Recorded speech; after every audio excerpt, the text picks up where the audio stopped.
Buenos días. Bienvenidos a la conferencia Universidad para Familias. La familia es una pieza fundamental en la educación. Toda la sociedad, empezando por los propios padres, debe ayudar y colaborar en el proceso educativo de los hijos. De acuerdo con esta filosofía, nos encontramos frente a una de las mentes más brillantes del país, don José Antonio Marina, filósofo, escritor y pedagogo. Dirige la Fundación Universidad de Padres, un conjunto de proyectos que incluye la Universidad de Padres Online. En el ámbito de la Fundación se han puesto en marcha proyectos como el de la revista Energía Creadora y Universo Universidad de Padres. El señor Marina dirige también el Centro de Estudios en Innovación y Dinámicas Educativas. Dirige a su vez la Cátedra Universidad Antonio Nebrija sobre Inteligencia Ejecutiva y Educación para estudiar el modo de generar talento. Y es miembro del Comité Científico de la Fundación Alcohol y Sociedad. Y además, hoy celebra su cumpleaños. Muchísimas felicidades. Bienvenido.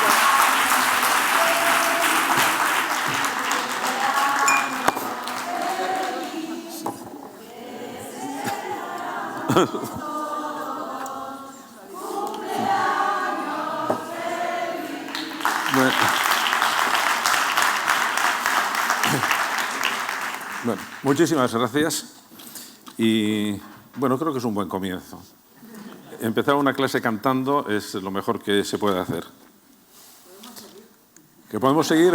Bueno, vamos a ver, al hablar de la infancia, yo creo que la ciencia tiene que unirse con la poesía.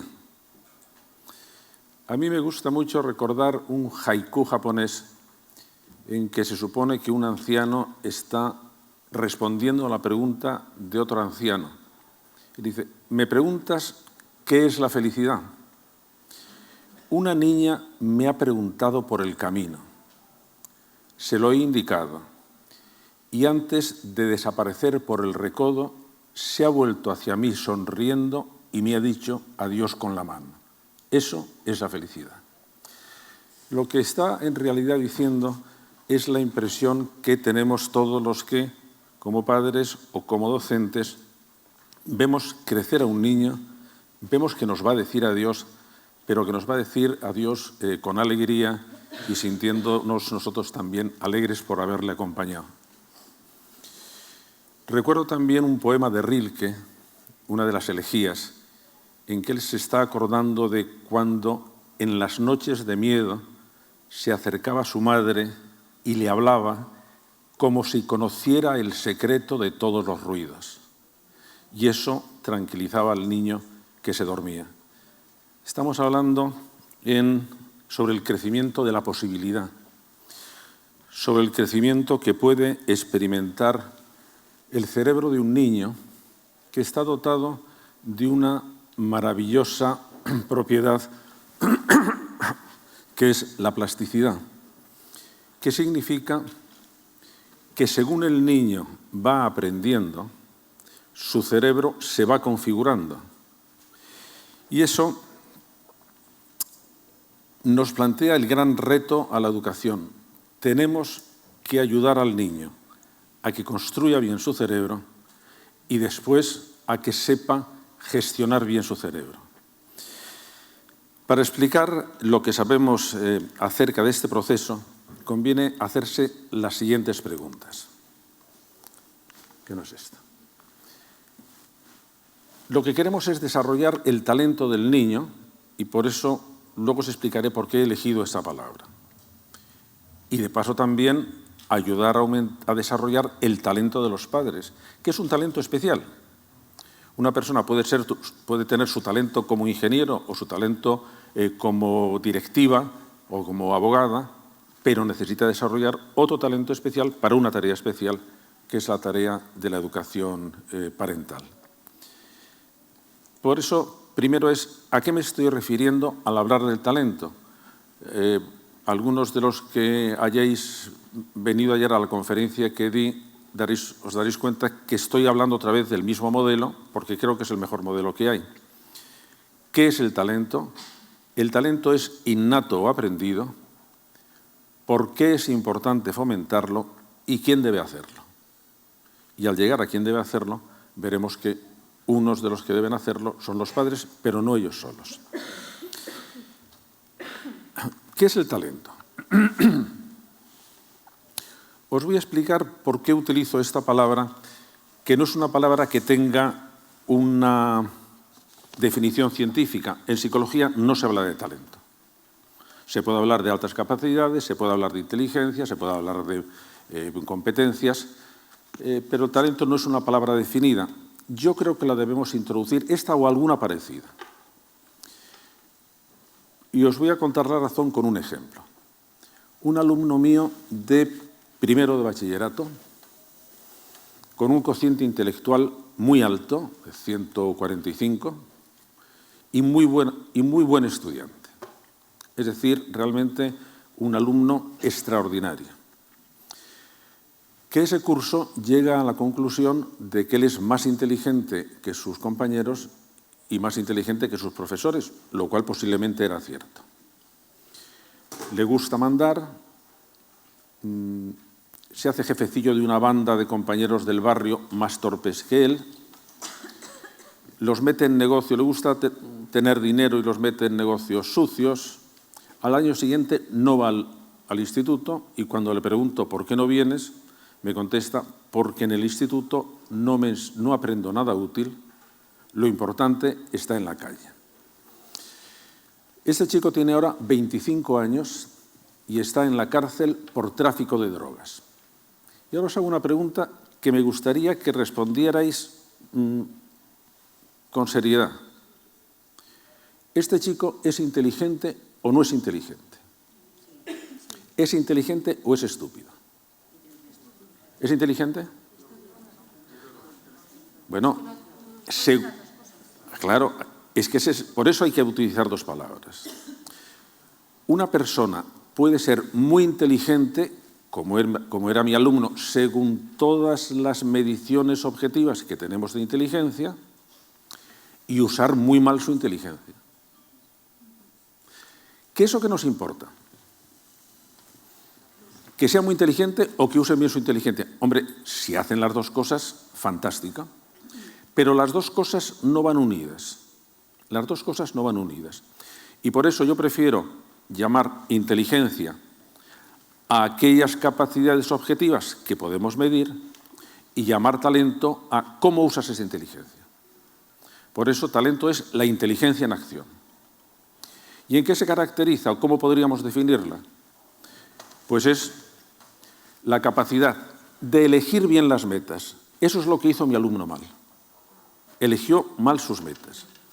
Y al elegir mal sus metas, desfigura por completo todas sus capacidades, porque las está utilizando mal y cuanto más inteligente sea, si elige mal las metas, peor va a ir. Es decir, se podía haber convertido en el Dillinger de Madrid, en el superasesino, en el Jack el Destripador. Claro, si es muy inteligente y elige mal las metas, cuanto más inteligente sea, peor van a ser los resultados. Elegir bien las metas. Y una vez que he elegido las metas, bueno, tengo que buscar la información necesaria para alcanzar las metas.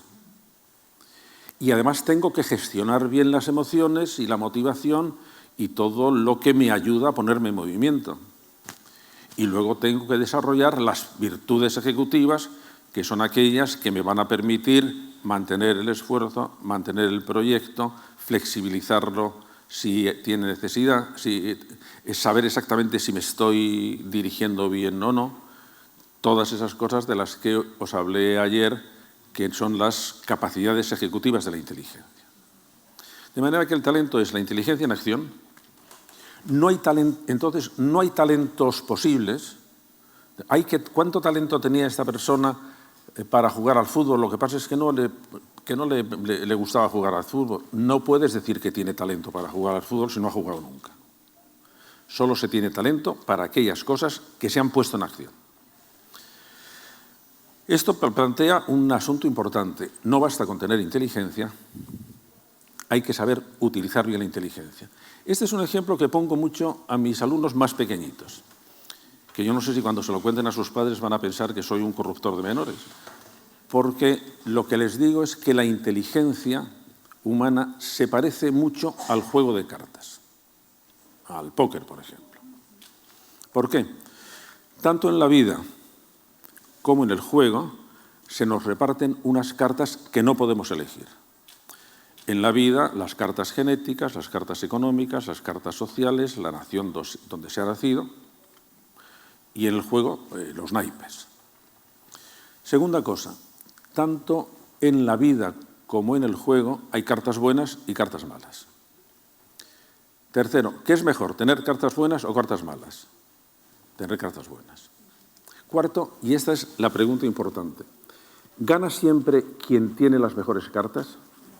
¿Quién gana? Quien sabe jugar mejor. Esa es la educación. Esa es la educación. En la educación, yo tengo que decir, o por lo menos pensar de un alumno, mira, tienes lo que tienes. Yo te voy a enseñar a jugar bien con lo que tienes, a jugar de la mejor manera, de la manera más brillante. Y esa va a ser mi tarea. Pero con otro ejemplo que pongo es el ejemplo de la navegación. ¿Quién llega mejor al puerto? ¿Quién tiene mejor barco? ¿Quién tiene mejor oleaje? ¿O quién tiene mejor piloto? Bueno, pues quien tiene mejor piloto. ¿Por qué? Porque el piloto lo que sabe hacer es organizar las fuerzas que no puede dominar, como es el viento, o el piloto de vela, como es el viento o como es el oleaje, para poderlo dirigir hacia su meta. Y hay un proverbio marinero que dice, no hay buen viento para quien no sabe dónde va. De manera que primero tienes que elegir el rumbo y luego tienes que saber cómo engañar al viento. Hay un fenómeno, hay una estrategia en la navegación a vela que a mí me parece emocionante porque me parece el triunfo de la astucia de la razón. Es navegar a barlovento. Navegar a barlovento es navegar en contra del viento. Dice, vamos a ver, si el viento me mueve, ¿cómo voy a poder navegar en contra del viento?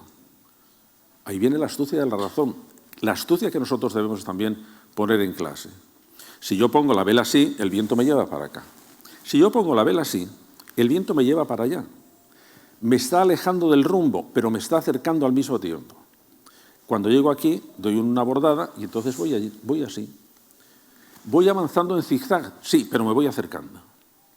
Y muchas veces con nuestros alumnos tenemos que aprender a navegar a barlovento, tenemos que aprender a manejar algunas de sus limitaciones y ver cómo podemos ir acercándonos a ellas. La docencia es una tarea realmente de astucia muchas veces, de ver exactamente en aquel momento cómo podemos jugar, igual que el juego de cartas. Pero ahora viene la sorpresa absolutamente maravillosa, que es que al mismo tiempo que estamos enseñando a jugar bien a un niño, ahora ya es metafóricamente cuando está aprendiendo a usar bien su inteligencia, se produce un bucle prodigioso porque ese buen juego cambia la inteligencia de la que procede. Es decir, mejora la inteligencia. Es como si en el juego de cartas, si yo jugara bien con mis cartas, cambiaba las cartas que tengo. Y bueno, ¿eso cómo es posible? Esa es la maravilla de la plasticidad. Cuando un niño empieza en 5, si conseguimos que utilice bien ese 5, va a volver sobre ese propio 5 y lo va a subir a 7. Si después vuelve a usarlo bien, puede subir a 9. De manera que se produce un fenómeno realmente maravilloso, que es que como lo que estamos haciendo mediante la plasticidad es aumentar las posibilidades, realmente estamos aumentando las posibilidades. Y esto es lo que a mí me parece una experiencia literalmente maravillosa y la estamos viendo todos los días, pero no acabamos, ya nos hemos acostumbrado a ella. La inteligencia humana puede mejorarse si gestionamos bien la inteligencia que tenemos. Por eso no se puede hablar de si hay una medida de inteligencia. No, no. Lo único que hay es una medida de la posibilidad. Puede quedarse ahí o puede progresar. Y esto enlaza con la segunda pregunta que nos hacíamos. El talento, es decir, la capacidad de usar bien la inteligencia, ¿es innato o es aprendido? Bueno, una de las cosas más llamativas que están ocurriendo en el campo de la ciencia es que los últimos años del siglo XX fueron los años de la genética. Se decodificó el genoma, sabemos cómo funcionan, desde que se descubrió el ADN, conocemos mucho acerca de qué sucede con toda nuestra estructura genética. Ya, pero el siglo XXI va a ser el siglo de la epigenética. ¿Y eso qué quiere decir? Quiere decir que nosotros nacemos con un genoma establecido, pero no todos los genes se activan. O dicho técnicamente, no todos los genes se expresan. El que se expresen o no depende del entorno en que se está moviendo esa persona. Y dentro de ese entorno está la educación. Fijaros que entonces nos encontramos con un concepto de educación muchísimo más potente, muchísimo más profundo del que estábamos manejando. Porque la educación, entre otras cosas, activa determinados genes que si no, no se activarían. Y como esos genes sirven para desarrollar capacidades, estamos incluso físicamente generando más capacidades. Esto hace que al hablar de educación estamos hablando de una gran potencia transformadora de las personas que se educan. Cuando un niño nace como una estructura biológica dotada de unas posibilidades tremendas. Al terminar la educación es cuando podremos decir si ese niño ha desarrollado su talento o no ha desarrollado su talento. El niño es una maquinaria fantástica de aprendizaje.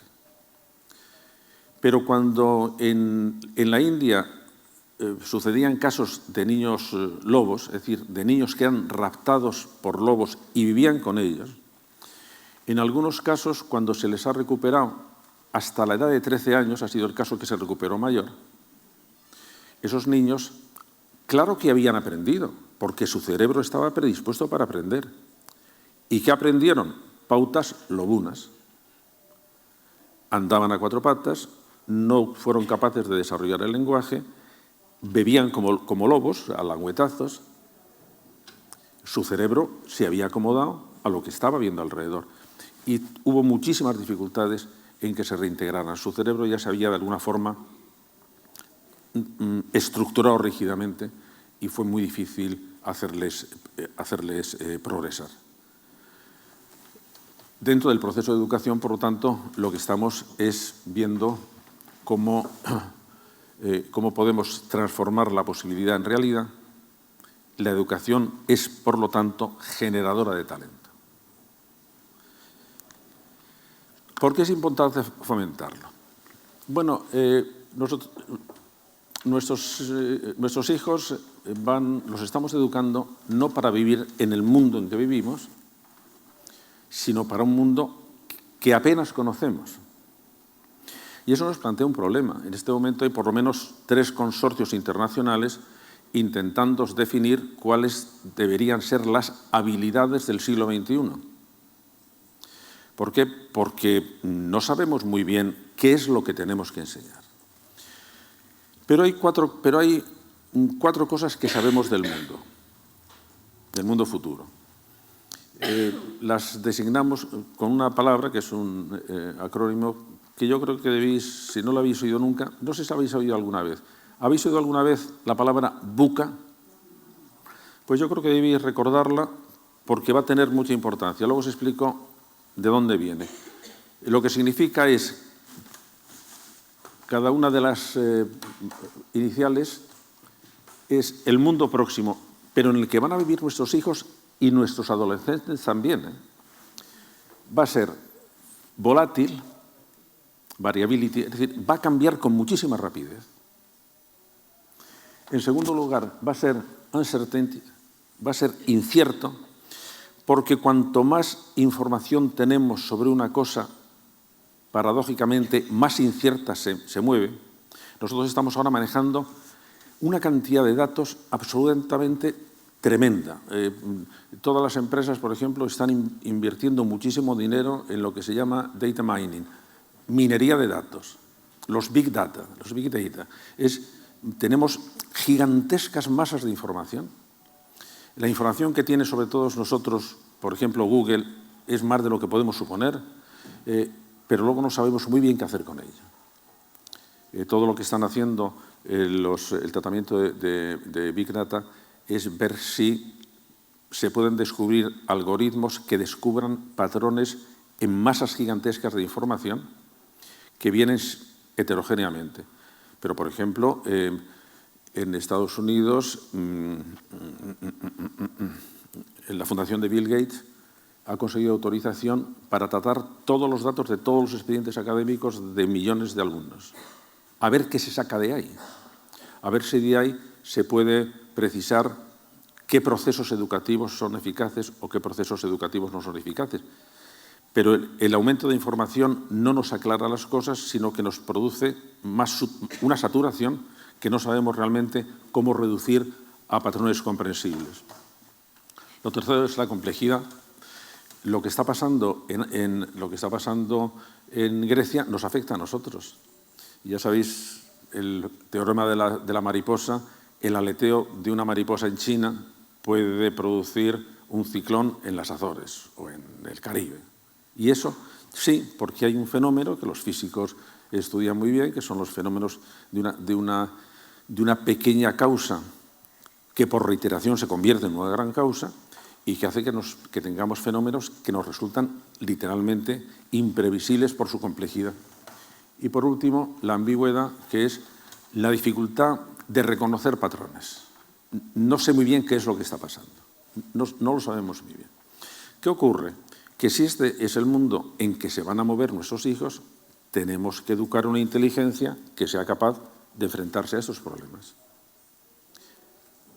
de sobrevivir en esta situación, que es una situación que va a proporcionar muchas oportunidades, pero que si las cosas siguen así, por desgracia, va a ser feroz con quien no aproveche esas oportunidades. Bueno, nosotros somos los que tenemos que decidir qué es lo que deberán aprender. Cuando ayer os decía que yo creo que en este momento la educación es el núcleo de nuestra cultura, es porque ¿quién va a decidir qué es lo que se tiene que estudiar? ¿Los políticos? No, porque no lo saben. ¿Los científicos? No, porque cada uno sabe su fragmentada dominio, y en eso saben muchísimo. Los sacerdotes, no, porque esto no es una religión. Los padres tampoco, porque ¿qué más quisieran? Saber dónde va. ¿Quién decide esto? Pues tiene que ser un tipo de personas. Ayer hablaba de que son la conciencia educativa de la sociedad. Mira, la educación durante muchos siglos se caracterizaba porque la sociedad le decía, mira, transmite esto a la generación siguiente. Y los docentes éramos meros transmisores de lo que la sociedad nos decía que había que transmitir. Suena muy mal, pero nosotros procedíamos del servicio doméstico. Había los preceptores y luego ya fueron ampliándonos, pero éramos unos mandados que obedecíamos. Pero es que ahora no tenemos a quien obedecer. ¿Por qué? Porque nadie lo sabe. En este momento, quienes están haciendo programas de estudios más ambiciosos, programas de educación más ambiciosos, son las grandes compañías de informática y son personas muy listas y con muchísimo dinero. Y Google quiere convertirse en el educador del mundo, Samsung quiere convertirse en el educador del mundo, Apple lo mismo, Microsoft también. ¿Quién hay más por ahí? Cisco System está haciendo cosas fantásticas. Bueno, pero a ellos les interesa otra cosa. Y cuando nosotros hemos estado comparando los sistemas, vemos que hay una especie de reparto de funciones. Apple está, por ejemplo, acaba de encargar a Wilson, al antropólogo, al biólogo, al especialista en hormigas, que haga un libro de texto modelo de biología, de introducción a la biología para secundaria. Ha puesto a su disposición un montón de millones tan sumamente enorme que es muy decepcionante el resultado. El resultado lo podéis comprar por 9 euros en Amazon. No es para tanto, pero significa que se están gastando mucho dinero. Pero a Apple lo que le interesa es hacer un tipo de libro o hacer un tipo de material didáctico que solamente se pueda acceder a él a través de sus aparatos. Se está, por ejemplo, intentando una cosa, y además esa la vamos a ver, que es que a los niños en la escuela no es ya que se le proporcione un ordenador. Si eso no tiene mucha importancia, si no debemos perder mucho tiempo en eso. Es que lo que se le va a proporcionar es un tutor informático personalizado, que le va a acompañar toda su vida y que va a ir aprendiendo al mismo tiempo que él y va a ser su punto de referencia, y además con una cosa todavía más especial. Gran parte de la memoria del niño va a estar en el ordenador. Nosotros en la cátedra, como creo que realmente sí estamos yendo bastante adelante, hemos puesto, vamos a empezar con un proyecto que llamamos Proyecto Centauro. El Proyecto Centauro es que tenemos que saber de las cosas que el niño debe aprender, cuáles debe aprender en su cerebro y cuál puede aprender en su ordenador. Que sí es verdad que la interacción va a ser cada vez mejor, cada vez mayor. Pero si nos equivocamos, hacemos que el niño sea verdaderamente muy torpe. Si se extiende la idea que se está extendiendo de ¿para qué lo vas a aprender si lo puedes buscar en Google?, se olvida lo que para mí, que llevo trabajando en inteligencia artificial desde que se inventó, y por lo tanto soy muy partidario de las tecnologías, sin embargo, repito con mucha frecuencia, un burro conectado a Internet sigue siendo un burro. ¿Cuál es la solución? Que delante de Internet esté una persona muy inteligente, que sepa mucho, y que entonces pueda aprovechar toda la riqueza maravillosa que hay en Internet. Pero esas son las cosas que nosotros tenemos que saber qué es lo que hay que hacer. Y cuando estamos hablando, os hablaba ayer, de que tenemos que saber exactamente qué tipo de inteligencia vamos a configurar, es porque va en serio la cosa. Se va a introducir en nuestras vidas, dentro de nada, la realidad aumentada. ¿Qué es la realidad aumentada? Por ejemplo, las Google Glass. Que yo puedo ponerme unas gafas y entonces, cuando vaya por una calle, puedo estar recibiendo la información que yo veo y la información que me está transmitiendo en tiempo real el ordenador. Que eso puede ir desde quién habrá en los alrededores que tenga ganas de ligar a qué tráfico está viendo ahora por aquí, o esta casa cuando se construyó, o cualquier tipo de información. Entonces, como esta información va a ser tan sumamente rápida, la tentación es decir, ¿y para qué voy a aprender? El otro día, no sé si os lo contaba ayer, porque ayer dio una conferencia en Iberdrola, hace poco, la semana pasada, estuve en una reunión de grandes empresas de informática. Y fue a buscarme al avión el director de una de ellas, que es una persona española, pero que está trabajando en Estados Unidos, en Francia, hablaba 4 o 5 lenguas, y hablándome del colegio de sus niños, me dijo, pues les llevo a un colegio, y yo le pregunté, ¿será bilingüe? Y dice, no les llevo a un colegio bilingüe. Pero bueno, ¿por qué no les ha llevado a un colegio bilingüe? ¿Para qué? Si no les va a servir para nada. ¿Pero cómo no les va a servir para nada? No. Yo estoy recibiendo continuamente los avances del Google Translator, va a traducir en tiempo real, como están haciendo ahora nuestros traductores simultáneos, a 90 lenguas. De manera que ¿para qué van a aprender una lengua si tienen algo que les va a estar traduciendo inmediatamente, en tiempo real y en lenguaje natural, la lengua que yo haya puesto en el ordenador? Claro, todas estas cosas nos están exigiendo, todas estas cosas son apasionantes, son fantásticas, pero nos van a exigir una serie de adaptaciones que no se las podemos esperar que nos las haga nadie, las tenemos que hacer nosotros. Y nosotros tenemos que ser los que de esto sepamos más. ¿De informática? No. ¿De fisiología? No. ¿De neurología? Tampoco. ¿De qué? De tener la humildad de no perder las ganas de aprender de todos y de sintetizar. Nosotros sí hacemos un modelo. ¿Por qué? Porque lo necesitamos. Y porque no veo, dando una vuelta de 360 grados al panorama, no veo a nadie que lo vaya a hacer. Si no se hace desde la educación. Seguimos. ¿Quién debe encargarse de educar el talento de un niño? Bueno, una de las cosas que ha hecho la universidad, la fundación que dirijo, es organizar una movilización educativa de la sociedad. ¿Eso qué quiere decir? Bueno, quiere decir que lo más sabio que yo he oído en educación es un proverbio africano que dice: para educar a un niño hace falta la tribu entera. ¿De la misma manera todos? No, no, cada uno con su función, pero la tribu entera. Fijaros, esto debe tener un puntero, supongo. Fijaros, el niño está sometido, está dentro de varios círculos de contexto. En primer lugar la familia, después la escuela y después la sociedad en que está. Esos tres círculos están presionando sobre el niño. Unos más directamente, que es la familia, otros la escuela, que es, bueno, en parte escuela y en parte familia, y la sociedad, que esa influye sobre todos.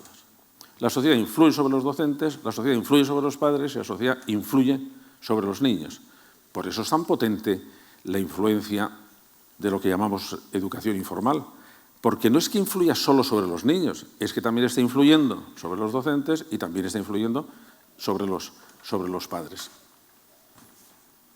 Yo presenté a un congreso sobre déficit de atención una ponencia que les sonó muy rara porque se titulaba ¿Influye la sociedad de consumo en el aumento del déficit de atención? Y dijeron, pero bueno, ¿y usted de qué va a hablar? Bueno, yo voy a hablar de que si estamos, por ejemplo, a través de todos los sistemas de publicidad, insistiendo, no esperes a poder tenerlo, tenlo ya. Que los deseos sean urgentes pero no te duren mucho. Que cambies con rapidez de una cosa a otra. Bueno, lo que estamos dando es un modelo de publicidad que si pudiéramos someterlo a un análisis psicológico, decía, este señor es un hiperactivo y además tiene déficit de atención. ¿Por qué? Porque nuestra idea... ¿Qué está pasando con los tweets? Los tweets es un esquema intrínsecamente de déficit de atención. Y entonces empezamos a tener problemas, los adultos también, de que si no recibimos una nueva información en muy poco tiempo, nos entra angustia y que la información no sea muy larga. ¿Por qué? Porque tengo que cambiar. No nos podemos extrañar que el aumento del déficit de atención sea espectacular, pero es un trastorno biológico, eso en un 1% de los casos, 1,5% de los casos. El resto es una enfermedad, es un trastorno social. Estamos en una sociedad hiperactiva y con déficit de atención. Y se empieza a hablar de que en este momento la economía importante es la economía de la atención. ¿Y eso qué es? Que detrás de lo que van todas las empresas es de captar la atención del cliente y van a hacer lo que sea. Y entonces, claro, eso presiona sobre la escuela. Y en la escuela tenemos que saber que la sociedad está presionando sobre todos nuestros sistemas más elementales de aprendizaje. Lo que pasa es que como somos muy listos, yo creo que acabaremos por saberlo contrarrestar. El papel de los padres y madres. Los padres influyen sobre los hijos directamente, deberían influir sobre la escuela y deberían influir sobre el entorno. Si los padres quieren educar a sus hijos, tienen que educar sobre los agentes educativos que están presionando sobre sus hijos. Unos son ellos mismos, otro es la escuela y por eso una de las de los problemas que tenemos nosotros en España es que la colaboración entre familias y escuela es muy pobre. Y eso hace que la eficacia de la escuela disminuya radicalmente. Y otra cosa que los padres tienen que saber, que tienen que intentar actuar sobre el entorno en que se están moviendo también sus hijos. El primero es el de los amigos de sus hijos. Hay una cosa que yo digo a todos los padres de mis alumnos. ¿Te preocupan las notas de tus hijos? Sí. Pues ha llegado el momento de que te preocupen las notas de los amigos de tus hijos. ¿Por qué? Porque si tenéis la buena suerte de que tu hijo esté en un buen grupo, puedes marcharte de vacaciones, porque el grupo va a educar a tu hijo. Pero como caiga en un mal grupo, pues es una de las pocas razones que damos para cambiar de centro. No, cámbiale de centro. Porque el poder del grupo va a ser, sobre todo a partir de los 13 años, va a ser más poderoso que el tuyo y te vas a sentir muy inerme ante este problema. Pero desde niños, nosotros en la Universidad de Padres lo que decimos es, para educar tienes que hacer 3 cosas. Claro que tienes que educar a tus niños, pero tienes que ver qué pasa con la escuela y colaborar con ella y qué pasa con el entorno, porque la fuerza del entorno es una fuerza absolutamente colosal y, por lo tanto, ¿y cómo se hace? Bueno, eso era la movilización educativa. Nosotros hemos hecho planes para que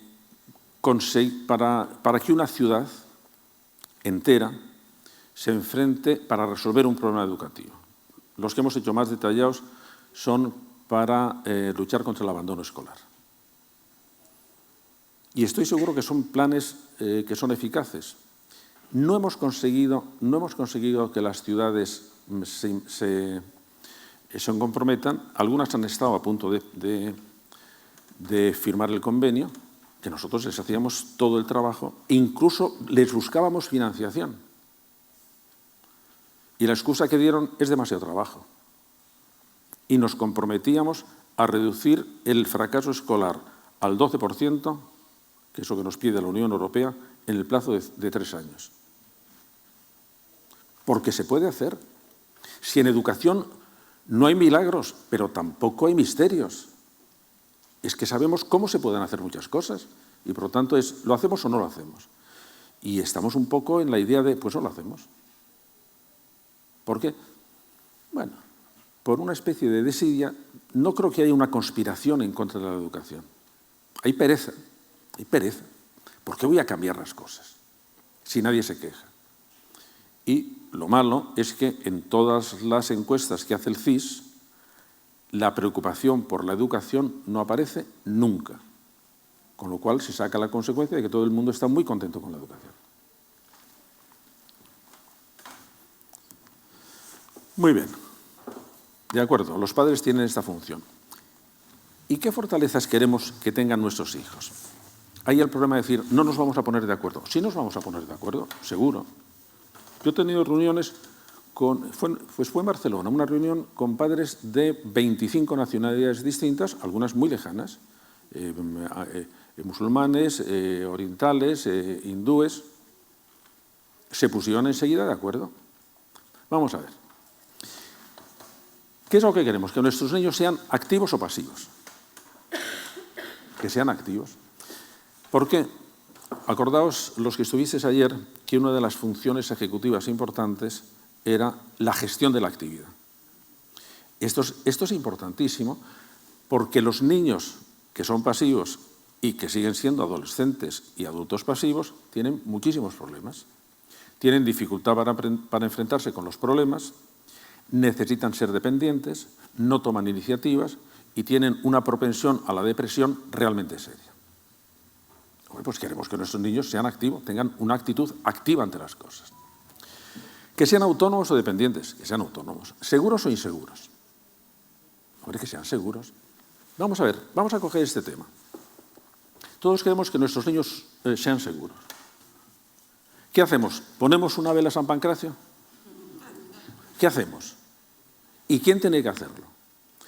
En los programas de la universidad, yo he tenido la suerte de poder hacer unos programas de 0 a 16 años tal como me parece a mí que se deberían hacer, porque como no son para la escuela, sino son para los padres, yo les puedo decir, mira, esto es lo que sabemos. Objetivo, un niño tiene que pasar a secundaria habiendo resuelto algunos problemas serios y habiendo desarrollado algunas competencias que si no las resuelve ahí, no las va a adquirir en el resto de la enseñanza. Hemos detectado 3 y hemos añadido una cuarta últimamente. Una que es estrictamente académica.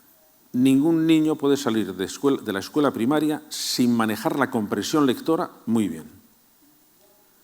Porque si no entiende lo que lee, en secundaria no se lo vamos a enseñar y se va a marginar sin duda alguna. Segunda, los problemas de timidez.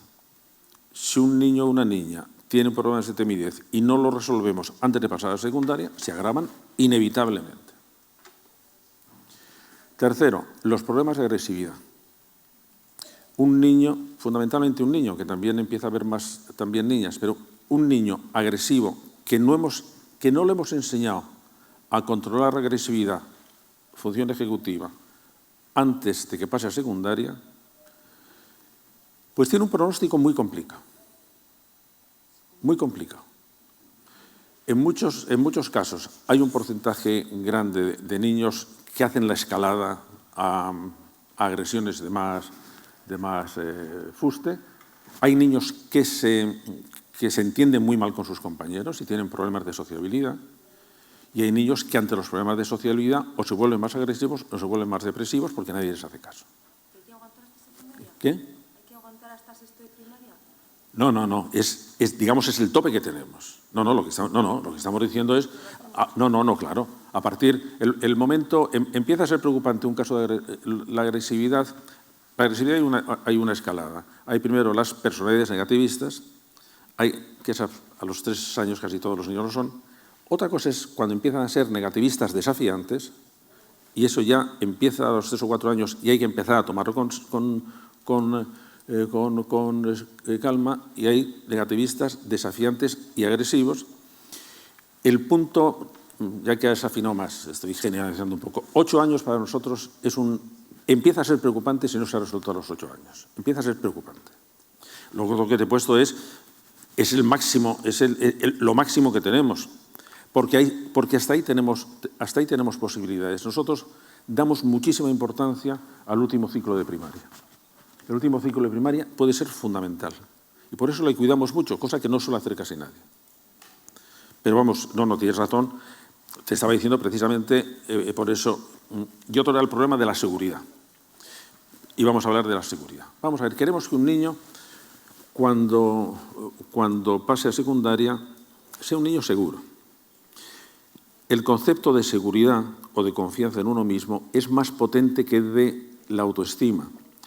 La autoestima es un concepto que se nos está volviendo en contra, desde que sabemos, por ejemplo, que los niños delincuentes tienen una autoestima altísima. La falta de autoestima es muy grave. El exceso de autoestima hay que andarse con cuidado. De manera que lo que tenemos que hacer es que el niño no tenga falta de autoestima.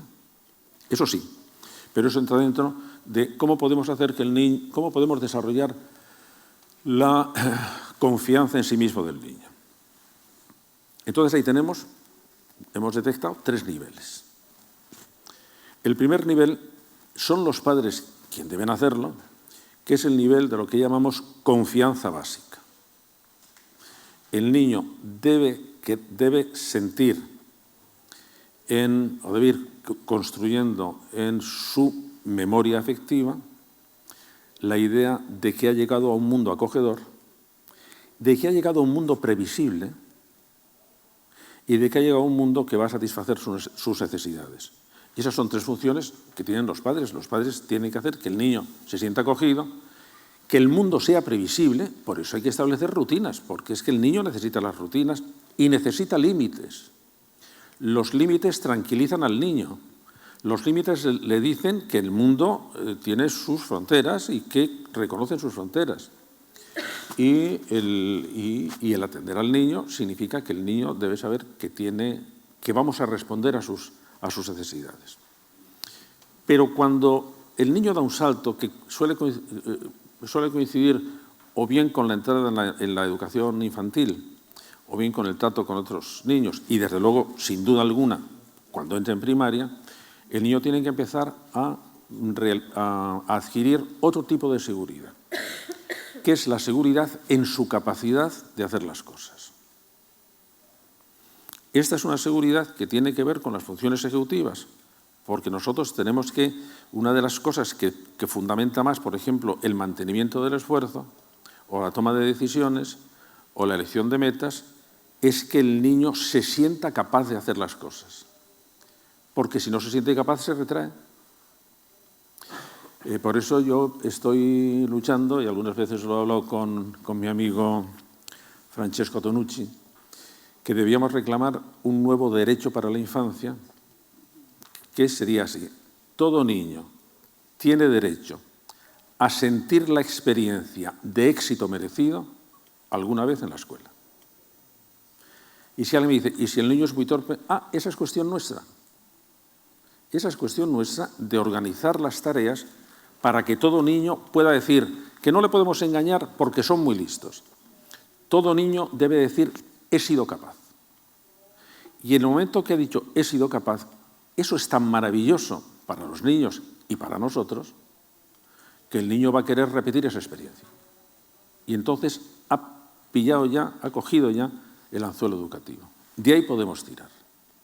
Un niño que lo único que ha recibido es, tú no vales para esto, nos toma en serio y piensa, ¿para qué me voy a esforzar?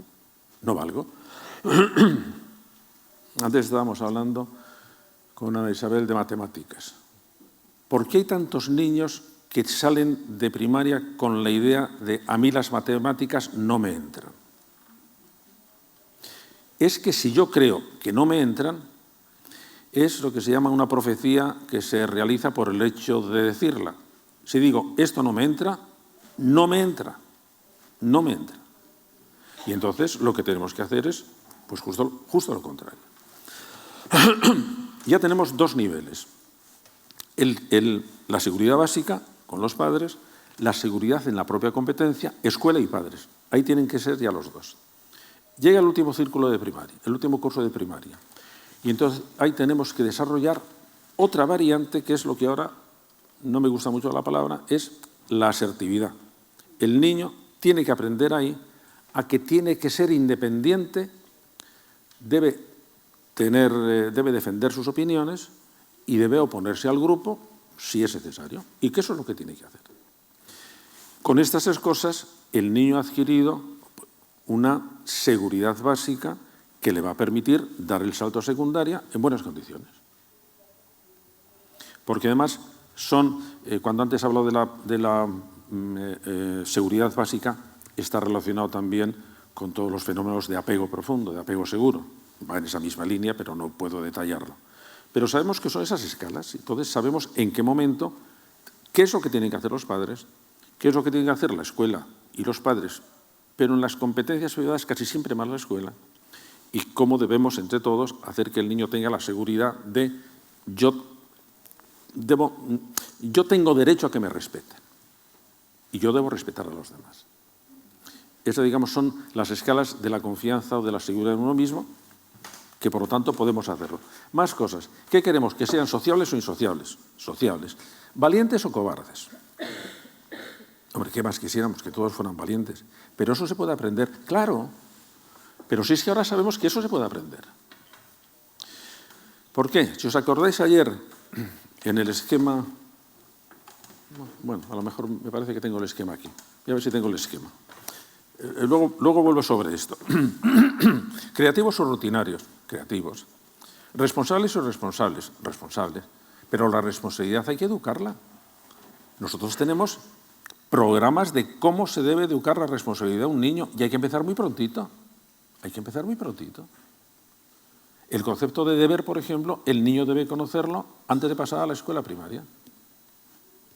Porque además ahí va a enlazar muy bien. Yo recuerdo, hace muy poco tiempo, cuando mi nieto, que tenía entonces 6 años, salió absolutamente entusiasmado de la escuela, porque estaba ya en la escuela de los mayores, diciendo, ya tengo deberes, ya tengo deberes. Vamos, le parecía que había sido su gran ascenso social, que ahora tenía deberes. No es que le durara mucho tiempo el entusiasmo, pero bueno, pero salió con eso. Resistentes o vulnerables, resistentes. Tenaces o inconstantes, tenaces.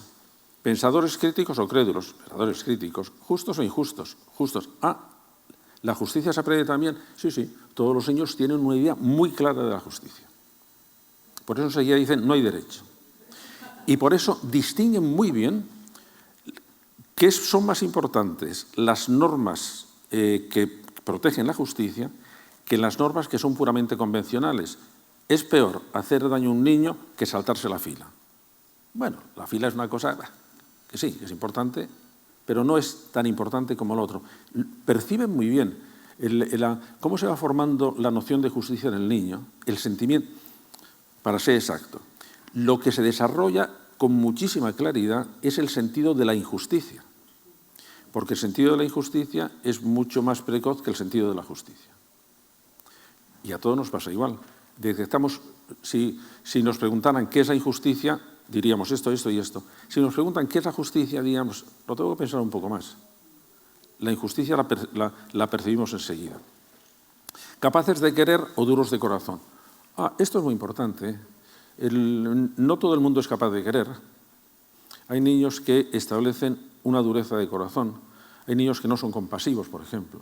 Y cuando ya en la guardería detectamos un niño que no se compadece del dolor de sus compañeros, tenemos que observarle muy minuciosamente. A ese niño le está pasando algo. Porque todos los niños a los 20 y tantos meses desarrollan la compasión espontáneamente y muchos niños la pierden después. Y debemos saber qué es lo que está pasando en este desarrollo. ¿Egoístas o generosos? Bueno, pues generosos. Esto es lo que quería ver. A lo mejor repito cosas que ya visteis ayer. Este es el esquema de la inteligencia con el que estamos trabajando, que hemos implantado desde hace 8 años en todos los programas de la Universidad de Padres, al cual, por cierto, podéis entrar, es www.universidaddepadres.es, y que se caracteriza por lo siguiente. Nuestra inteligencia, hablando así muy toscamente, está estructurada en 2 pisos, que se corresponden a 2 pisos de nuestra estructura cerebral, que es el piso de arriba son los lóbulos frontales, que son los que dirigen, y el resto del cerebro es lo que capta información, la elabora, la guarda. En el piso de abajo se desarrollan continuamente actividades que no sabemos cuáles son. Continuamente aprendemos, captamos, interpretamos, relacionamos, guardamos. Una parte muy pequeñita de todo lo que está aquí sucediendo, por ejemplo, vamos a poner este ejemplo.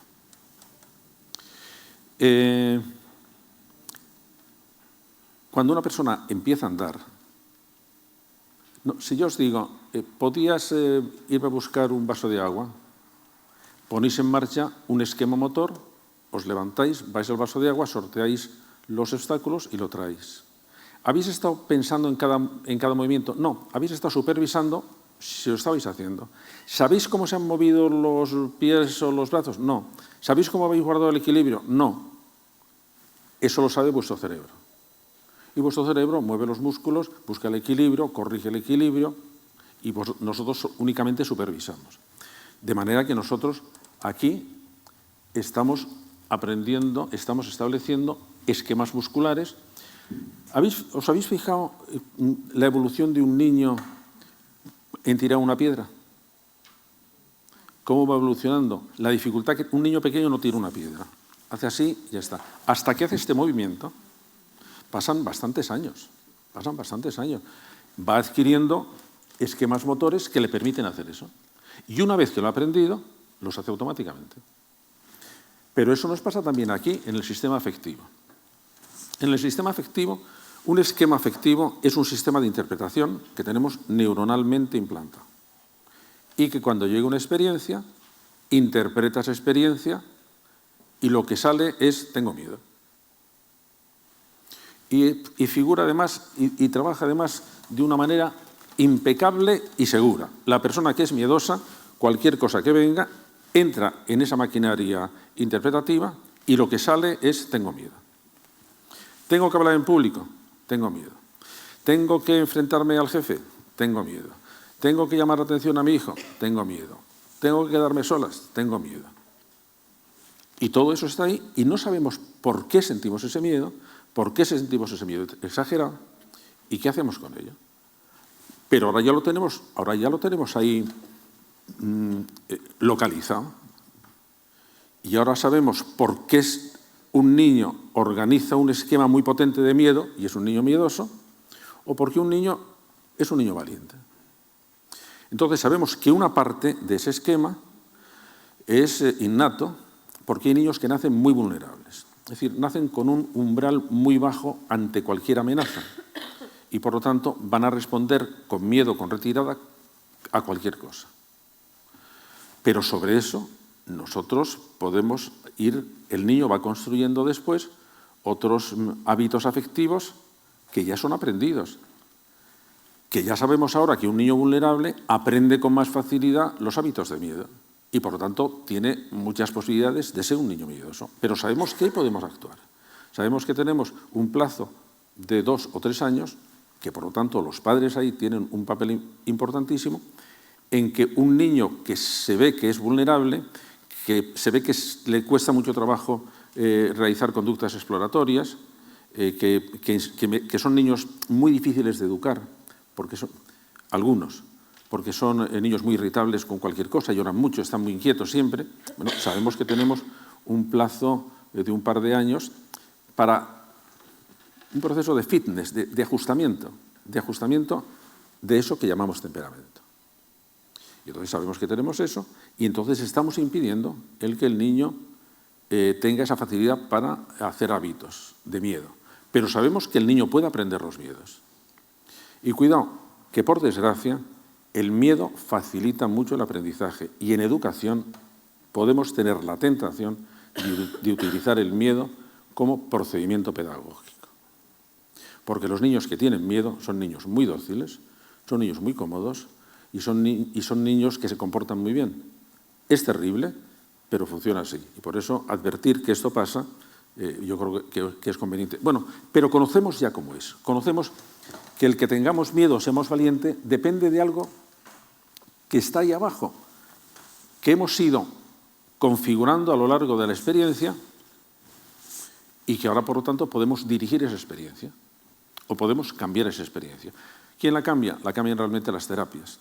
Pero sabemos que una buena terapia, no hace falta que sea una buena terapia lingüística, digamos, puede alterar esquemas neuronales y ahora podemos ver cómo han cambiado. De manera que están efectivamente ayudando también a cambiar el cerebro. Pero lo mejor es que no se hayan llegado a consolidar. Pero sabemos que en esta parte de aquí sucede todo esto. Y que si, por ejemplo, entra por aquí la experiencia, lo interpreta como miedo y entonces el sentimiento de miedo pasa a la parte de arriba como consciencia. En inglés está mejor, lingüísticamente mejor definido. La emotion puede no ser consciente, el feeling es consciente. De manera que la emotion puede estar aquí y el feeling está aquí. Bueno, y entonces viene la gran transformación de la inteligencia, que es que a partir de las cosas de las que somos conscientes, hemos desarrollado la capacidad de actuar sobre esto. Por ejemplo, frenando el impulso. Por ejemplo, fijando la atención. Por ejemplo, gestionando las emociones. Y si gestionamos bien las emociones desde aquí, acabamos cambiando esto. ¿Os acordáis lo que os dije al principio? El bucle prodigioso. Ahora sabemos cómo funciona. Ahora sabemos que este es el esquema básico de inteligencia, que estoy seguro que es el que se va a imponer, que es un modelo que integra todo lo mejor que se ha hecho en psicología. Cuando estamos hablando aquí de inconsciente, no estamos hablando del inconsciente freudiano, no, estamos hablando del inconsciente cognitivo, de las cosas que hacemos sin saber cómo las hacemos. Vamos a ver, intentar acordaros ahora de cómo es la portada de vuestra casa, la puerta de vuestra casa. ¿Tenéis algún problema? ¿Cómo lo habéis hecho? Habéis dado desde aquí la orden aquí de cómo es la puerta de mi casa. Y de aquí ha subido, pues es blanca. Y así funcionamos. De manera que nosotros estamos aquí aprendiendo continuamente, esa es la memoria espontánea, pero hemos inventado otra estrategia. También desde aquí puedo decidir lo que quiero aprender. Es decir, yo puedo construir mi propia memoria. Y como ahora sabemos que la memoria se organiza por redes, o se organiza por campos, o se organiza por árboles, ¿por qué creéis que es tan útil pedagógicamente utilizar los árboles semánticos para enseñar? Porque es así como funciona la memoria. Y si conseguimos que una noción se integre en un árbol muy tupido, va a tener mucha posibilidad de que entremos en esa información, porque va a entrar desde muchos campos. Por ejemplo, ahora estamos investigando una cosa que se llama la reserva cognitiva. Hay un fenómeno muy llamativo, que es que los neurólogos han descubierto, al hacer autopsias a personas sanas, que su cerebro tenía un Alzheimer clarísimo y muy avanzado. Y dice, bueno, y si esa persona anatómicamente tenía Alzheimer, ¿por qué no ha tenido síntomas? Y dice, pues porque tiene que haber algún fenómeno que impide o que suple los daños del Alzheimer. Y lo han llamado reserva cognitiva. Tiene que ver con altos niveles de educación y la interpretación que damos nosotros es cuando un nodo, cuando un dato está en una red muy tupida, aunque el Alzheimer corte la mitad de la red, quedan otras ramificaciones de la red. Es decir, imaginaos que tenéis para comunicaros el móvil, el teléfono de línea, el telégrafo, el correo y la paloma mensajera. Y de repente el Alzheimer os inutiliza el móvil, el teléfono fijo y el telégrafo. Entonces decir, pues tengo que acudir, me quedan todavía dos, o el correo o la paloma mensajera. Y bueno, son más lentos, sí, por eso esas personas posiblemente, como las personas de edad, hacen las mismas cosas más lentamente.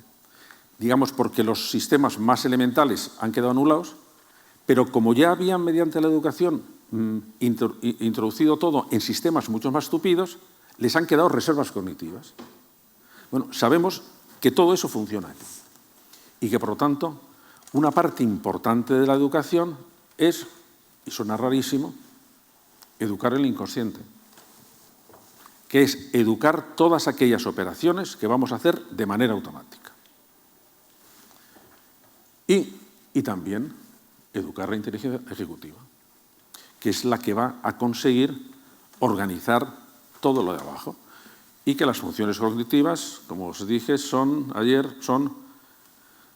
las primeras tienen que ver con poner todo esto en funcionamiento. Y son la activación, son la gestión de la motivación, la gestión de la emoción y la gestión de la atención. Esto presta atención automáticamente a cualquier ruido fuerte. Esto puede hacer que la atención se fije en una cosa. Si no enseñamos a los niños a fijar la atención, van a estar a merced de la atención que funcione espontáneamente. Y decimos, este niño tiene déficit de atención. ¿Por qué? Porque no le hemos enseñado a manejar estos sistemas que son fantásticos y muy potentes.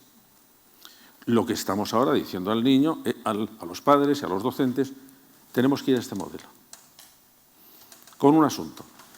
La manera, ya me están diciendo que tengo que terminar, la manera como la inteligencia ejecutiva da órdenes a la inteligencia generadora es el lenguaje. La inteligencia ejecutiva va paralela al lenguaje. Por eso nos pasamos la vida dándonos órdenes. ¿Qué voy a hacer? Me levantaré, ahora me quedo, no me acuerdo, voy a hacerme preguntas. El lenguaje es la gran herramienta de aquí. Todo esto lo descubrió en realidad el mayor genio psicológico que ha habido en el siglo XX, muy mal conocido, muy tardíamente conocido, que tuvo mala suerte. Primero se murió joven y segundo no fue a Harvard. Y entonces Harvard ha tardado en descubrirle un montón. Me refiero a Vygotsky. Vygotsky es el potente. Vygotsky es el potente. Ese sí que no, porque tuvo además un discípulo absolutamente genial, que es el que descubrió toda la estructura neuronal de esto, que fue Luria. Y entre los dos es el mensaje, realmente el tema, el que nos están proporcionando una visión más integrada, y ya tiene años, de lo que le pasa al niño en su crecimiento y de lo que le pasa al adulto a su conocimiento. Un dato, el mayor handbook de psicología que hay en este momento, que es de la editorial Wiley, que tiene 12 tomos, en el tomo de psicología educativa se publicó una edición hace 5 años, una edición hace 10 años y otra edición hace 3 años. Ha cambiado casi por completo porque en la edición de hace 3 años de repente hay 4 o 5 capítulos sobre Vygotsky. A estas alturas, esto aprovecha eso también. Entonces, cuando estamos hablando de que cómo debemos, tanto en la familia como en la escuela, cómo debemos preparar al niño, pues mira, tenemos que ver cómo organizamos esto, cómo organizamos su sistema cognitivo, cómo organizamos su sistema motor y cómo organizamos su sistema afectivo. Y ver que de ahí aparezcan buenas ocurrencias. ¿Qué es una persona creativa? Una persona creativa es la persona que se le ocurren muchas cosas, que desde aquí dice, a ver qué se me ocurre, y empiezan a salir cosas de aquí. ¿Qué es una persona pasiva? La que aquí se da órdenes y de aquí no brota nada. No, se ha quedado absolutamente estable. Yo no sé si tenía algo más que deciros, pero ya estoy. Bueno, yo creo que esto es el final. Ahí Thomas Homer Dixon, que es una persona de Toronto, decía, nos encontramos ante muchos problemas y no estamos seguros de que vayamos a producir el talento que nos hace falta para enfrentarnos con ese problema. Yo creo que sí somos capaces, y yo soy confiado, y por lo tanto yo creo que si nos ponemos a ellos lo podemos conseguir. Y muchísimas gracias.